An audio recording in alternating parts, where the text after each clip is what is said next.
우리가 나눌 하나님의 말씀의 제목은 은혜의 선물, 은혜의 선물이라는 제목으로 예비하신 은혜를 다 함께 받기를 원합니다.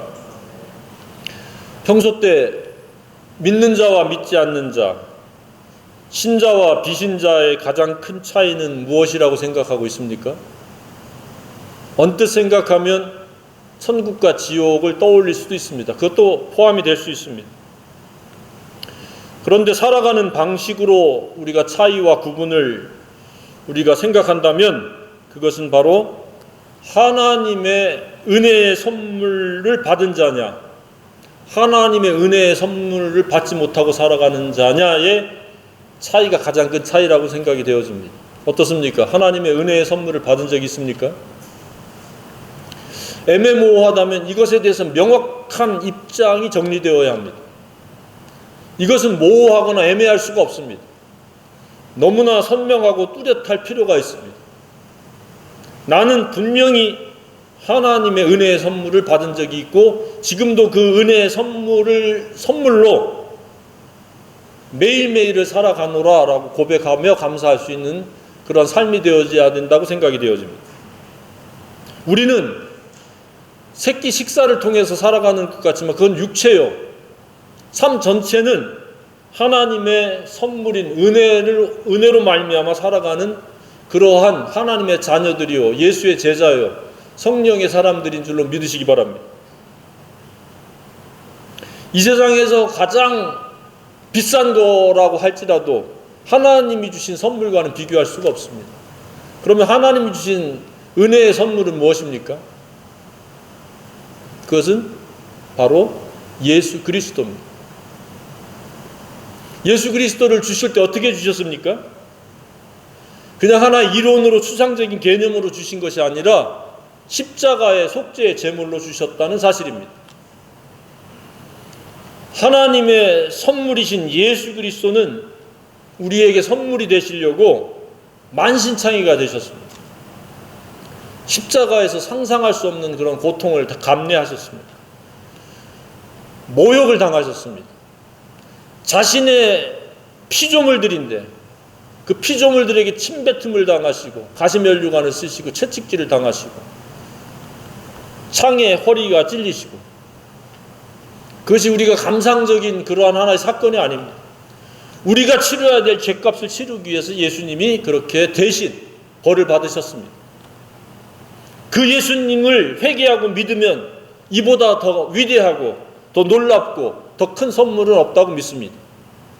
돈이 드는 것도 아니요, 노력을 요구하는 것도 아니요, 지식과 정보가 필요한 것도 아니고 역사적인 사실인 예수님의 십자가의 죽으심과 부활이 바로 나 때문이라고 하는 것을 깨닫고 회개하고 그 예수님을 마음에 영접하면 그것이 하나님이 주신 은혜의 가장 큰 선물이라고 믿으시기 바랍니다.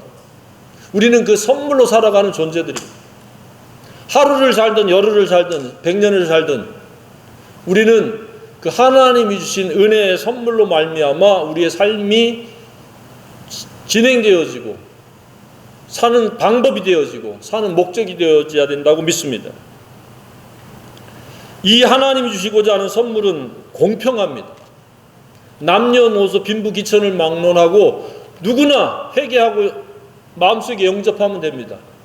영접하는 자 곧 그 이름을 믿는 자들에게는 하나님의 자녀가 되는 권세를 주셨으니 하나님의 자녀가 되는 권세 곧 하나님의 위대하신 선물을 우리가 받게 된다는 사실입니다.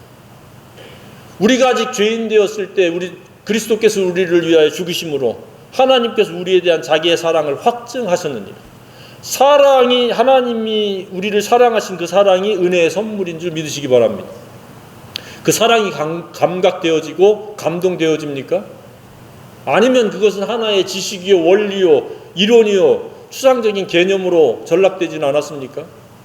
시간이 가면 갈수록 그 사랑의 선물, 은혜의 선물이 더 크게 감각되어지고 감동되어지고 그 사랑의 너비, 길이, 높이, 깊이가 점점 확장되어져야 된다고 믿습니다.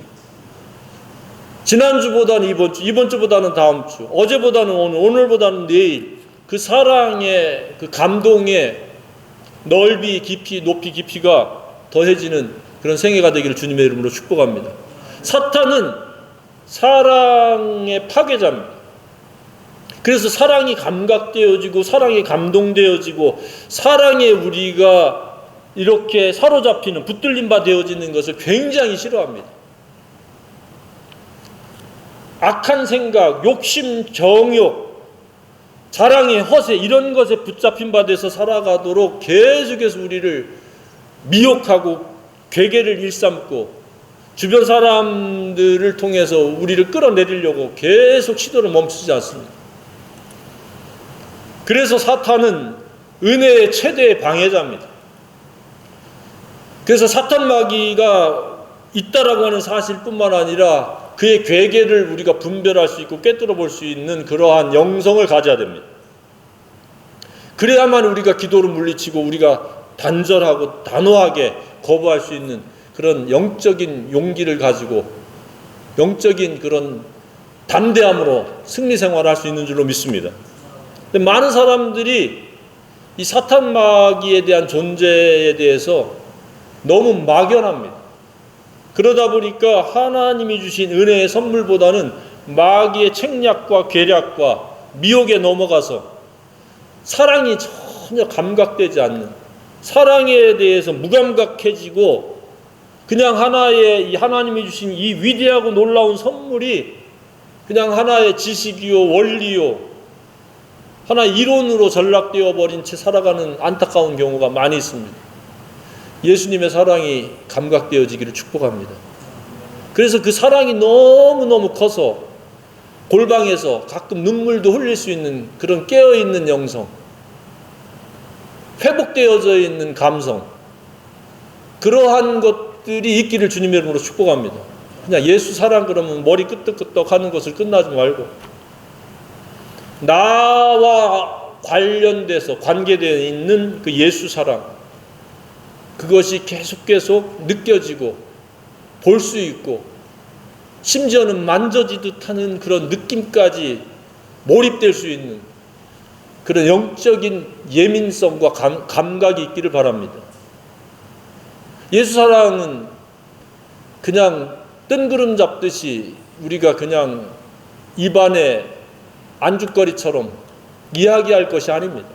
어마어마한 큰 사랑이라고 믿습니다.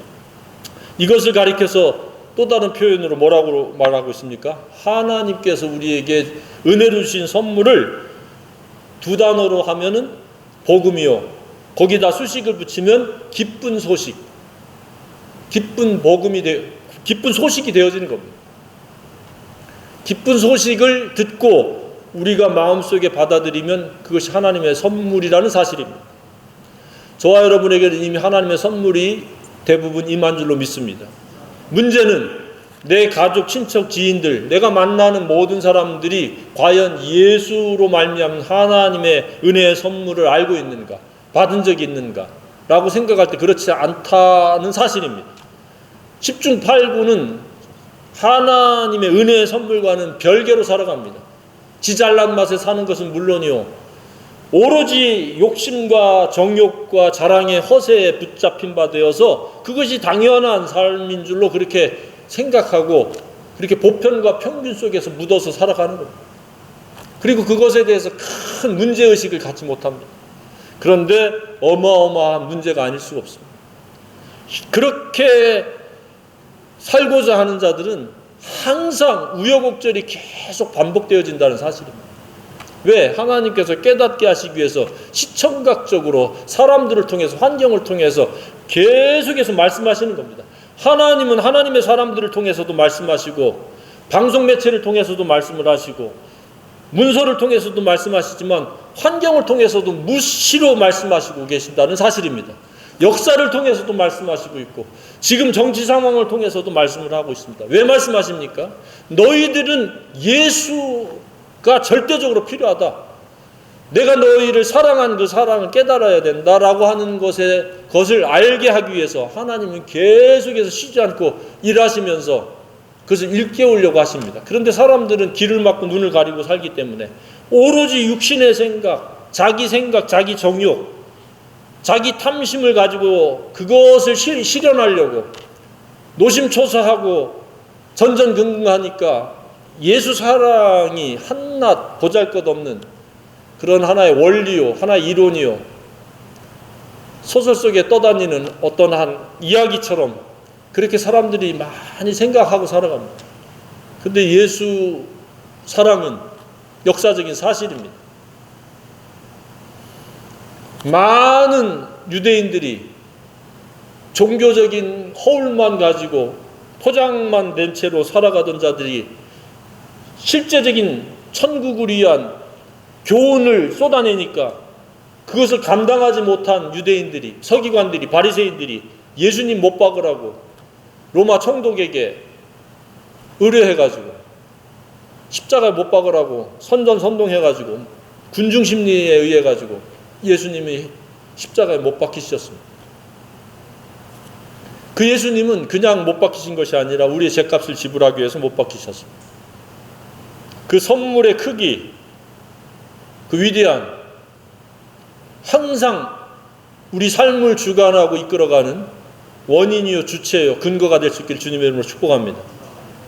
예수 사랑과 사랑이 아닌 것과의 치열한 전쟁이 내 내면 세계 속에서 진행되고 있다는 것을 인정하시고 그것을 살필 수 있고, 그래서 예수 사랑이 아닌 자의식이라든지 자아라든지 이런저런 자기의 취향이라든지 자기의 어떠한 여러 가지의 그 경험까지도 다 매일매일 내려놓고 오직 예수 사랑을 덧입어서 살 수 있는 저와 여러분이 되기를 원합니다.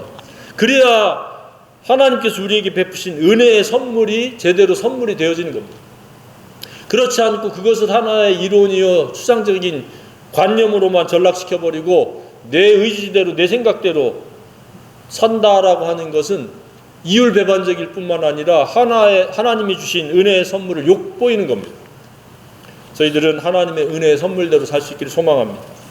자, 그러면 은혜의 선물에 담긴 의미가 무엇입니까? 이것을 좀 세부적으로 살펴볼 필요가 있습니다. 그것은 예수님이 처형돼 십자가에 죽으실 때 저와 여러분이 함께 죽었다는 사실입니다. 그러니까 2000여 년 전에 예수님이 죽으실 때 저도 죽고 여러분들도 죽었다는 사실입니다. 이것에 대해서 항상 공감할 뿐만 아니라 인정하고 시인하고 그리고 그것을 인지하는 그런 삶을 우리가 살아내야 합니다. 그렇지 않으면 예수 죽은 건 죽은 거고 나는 나로서 살아갈 수밖에 없습니다. 그래서 내 자의식이 나를 주관하게 되어진 겁니다. 그래서 예수님의 처형돼 죽으심은 은혜의 선물일 뿐만 아니라 나도 함께 그날 죽었다. 그래서 더 이상 나는 없다. 나의 어떤 본질적인 악한 이 타락한 속성, 본성은 이미 예수님과 죽었다. 그러나 실제는 어떻습니까? 여전히 내 속에 살아 있습니다. 그래서 날마다 이 죽었다라고 하는 것에 대한 인지와 고백과 기도, 말씀, 이것들이 어우러지지 않으면 예수님과 나는 2000년 전에 죽었다라는 것은 한낱 이론이요 원리에 불과한 겁니다. 그래서 정말로 내가 죽은 것처럼 살아가려면 날마다의 단위로 나라고 하는 자아를, 옛 본성을 부인해야 됩니다. 너는 2000년 전에 죽었어. 오늘은 오직 십자가에 죽으신 예수님과 함께 살기 위한 하루야 라고 선언하고 그렇게 살 수 있게 도와달라고 우리 주님께 기도하면 그렇게 살 수 있으리라고 믿습니다. 그러한 삶을 살아내지 못하기 때문에 예수 믿는다라고 하고 교회 다닌다라고 하는데 여전히 자기의 생각대로 살아가는 겁니다. 자기 감정에 충실해서 살아가는 겁니다. 그러니까 사소한 것은 못 참아요. 평소 때 좋을 때는 모르는데 자기의 취향과 기분과 감정을 거스리면 폭발해버려요. 그럴 때 내가 살았는지 죽었는지를 내가 체크할 수 있습니다. 내가 예수로 살아가면 잠시 화를 날 수는 있을지 몰라도 계속해서 분노에 휩싸이지 않습니다. 아, 나도 2000년 전에 예수님과 죽었어. 내 감정도 그날 죽었어. 그래서 예수의 마음과 예수의 감정으로 반응하는 겁니다. 잘못했으면 바로 잡아주는 것이고 잘못했으면 이러이러한 것이 잘못됐다라고 차분하고 온유한 심정으로 바로잡는 겁니다. 분노부터 일으키고 속상해하고, 그것은 바로 마귀가 틈타기 위한 하나의 그 찰나적인 순간이 되어지는 겁니다. 언제 마귀가 틈타요? 우리가 분노에 휩싸였을 때 마귀가 탁 잽싸게 나쁜 생각을 넣어줍니다. 욕해라, 폭력을 행사해라, 물건 때려 부셔라. 거의 다 10중 8구 다 그렇습니다. 예수로 살지 않는 사람은 정도의 차이가 일 뿐이지, 자기 감정을 거스리고 자기 자존감을 건드리면 반드시 쌍욕이 나오거나 분노를 폭발시키고 주먹다짐을 하거나 물건을 파손시키는 그러한 수순을 받습니다. 왜 그래요? 자기가 주인이니까. 자기를 건드렸다는 거예요. 매사가 자기 위주이기 때문에. 자기 성질을 건드리고 자기 감정을 건드리고 자기의 자존감을 건드렸다 이거. 세상 살다 보면 부지기수로 사람들이 자존감 건드립니다. 심리적으로 정서적으로 박해를 합니다. 왜? 서로 자기중심으로 살기 때문에 좋을 때는 좋지만 좋지 않을 때도 생깁니다. 그랬을 때 번개가 치듯이 스파크가 일어나듯이 충돌이 생기는 겁니다. 그래서 둘 다 화나면 싸우는 거 아닙니까? 칼 들고 설치는 거 아닙니까? 성질이 고약한 사람일수록 그렇게 더 폭력적이고 더 살벌한 그러한 행동을 표출하지 않습니까? 왜? 예수님이 없기 때문에 그렇습니다. 예수님으로 살지 않기 때문에 그렇습니다. 그 크리스찬이 만약에 그렇게 산다라고 하면 그는 예수에 대해서 아는 것이지 예수에 대해서 믿는 것이 아닙니다. 예수와 함께 죽은 적이 없습니다. 하나의 다분히 이론이요 다분히 원리에 불과한 겁니다. 정말로 예수 그리스도를 회개하고 영접하는 그 순간 예수와 함께 죽었다라고 선언하고 고백하고 인지하고 그렇게 살려고 하는 그런 목표와 그런 목적 의식을 갖기를 주님의 이름으로 축복합니다. 그냥 물에 물 탄 듯이 술에 술 탄 듯이 살아서는 우리가 마귀를 이길 수가 없어요. 마귀는 너무나 교활합니다. 그리고 그 우리의 빈틈을 너무나 빨리 알아차립니다. 거의 왜 사람들이 그 인간관계를 그르치고 자기 삶을 실패에 빠뜨립니까? 성질이 나서 그럽니다. 성질. 자기 성질에 못 이겼어요. 내 성질은 2000년 전에 죽었노라 라고 선언할 수 있기를 바랍니다. 그리고 그렇게 성질이 막 불같이 날 때 잠시 기도하길 바랍니다. 예수님, 저 죽었습니다. 예수님께 맡깁니다. 불이익을 당했어도 그것을 내가 복수하려고 하지 말고 주님께 맡기면 주님이 알아서 해결하시고 심은 대로 거두도록 하나님 역사하실 것을 믿으시기 바랍니다. 내가 복수하려고 들면은 복수되지 않습니다. 부글부글 계속 끓고 계속해서 이것저것 다른 감정들이 더 씌워져 가지고 얽히고 설켜 가지고 나중에는 그 자기 감정 처리도 할 수 없는 지경에 이르를 수 있다는 사실입니다. 빨리빨리 성질을 건드리는 사람, 나에게 불이익을 주는 사람, 나에게 못되게 구는 정서적으로 육체적으로 박해하는 사람 다 주님께 맡기길 바랍니다. 즉각 맡기길 바랍니다. 두 번째로 담긴 의미는 무엇입니까? 더 이상 육신의 생각, 즉 오만에 의해 살지 않는다는 겁니다. 오만이 죽었다는 이야기입니다. 잘 아시죠? 교만은 건방지고 방자한 것이고 오만은 잘난 체하고 방자한 것이고 거만은 잘난 체하고 남을 업신여기는 겁니다. 이 3종 세트입니다. 그래서 오만하면 교만도 있고 거만도 있는 겁니다. 50보 100보입니다.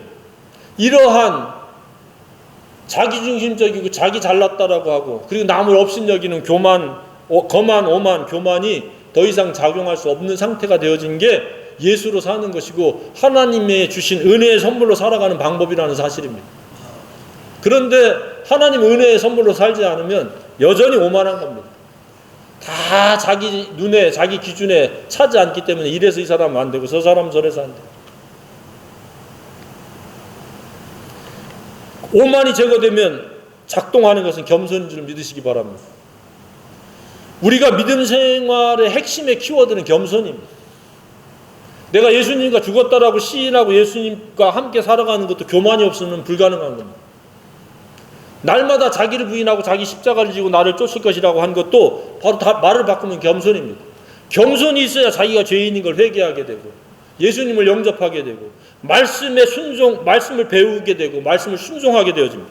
교만하면 믿지도 않고 회개하지도 않고 자기 잘났는데 뭐하러 회개합니까?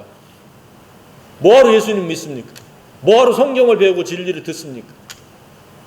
자기 잘난 맛에 살고 자기 잘났다라고 그렇게 오만한 생각에 빠져서 살아가는데 그 마귀는 계속해서 오만을 부추깁니다.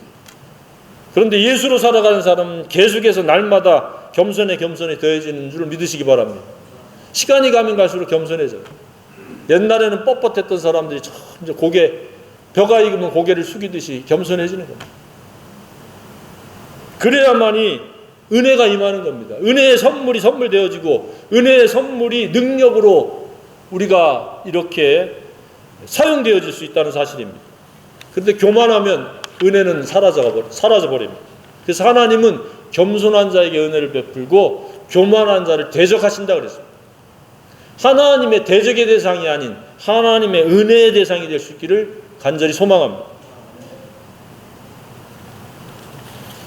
세 번째 의미는 무엇입니까? 더 이상 율법의 요구에 부응할 필요가 없다는 겁니다. 율법이라는 것은 도덕 윤리를 포함한 옳고 그름의 잣대입니다. 그것이 우리의 삶의 주관되는 것이 아닙니다. 오직 예수 그리스도로 말미암는 은혜로 우리는 그 율법의 요구가 충족되어졌다는 사실입니다. 이 말은 무슨 말입니까? 율법의 요구에 우리는 부응할 필요가 없다라는 말은 더 이상 우리는 저주와는 상관없는 시간 관계상 우리가 3장에 나오는 부분에 보면 그리스도께서 우리를 위하여 저주를 받은 바 되사 율법의 저주에서 우리를 속량하셨으니 기록된 바 나무에 달린 자마다 저주 아래 있는 자라 하였느니라. 그래서 우리는 더 이상 예수님이 저주를 대신 받았기 때문에 우리는 저주하고는 별개입니다. 우리가 잘못하고 불순종하면 하나님의 징계의 다루심 속에 들어가는 거지 우리는 저주하고는 상관이 없습니다. 그러나 비신자는 여전히 아직도 저주 아래 있습니다. 왜? 예수가 없기 때문에. 그런데 신자라 할지라도 예수로 살지 않으면 우리는 여전히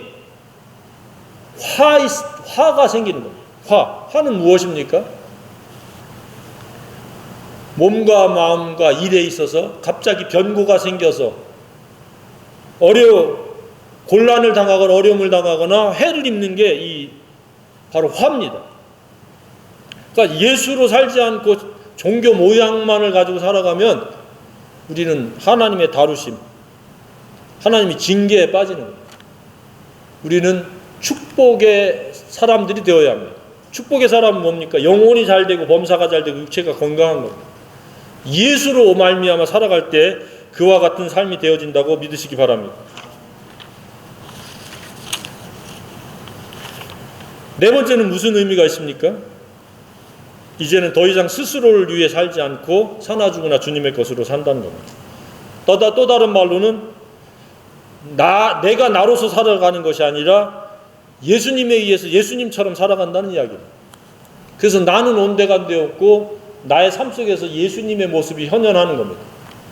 내 모습, 내 삶을 통해서, 내 언어를 통해서, 내 행동을 통해서 예수님을 사람들이 볼 수 있고 느낄 수 있고 만날 수 있는 그러한 삶을 우리가 살아낸다는 사실입니다.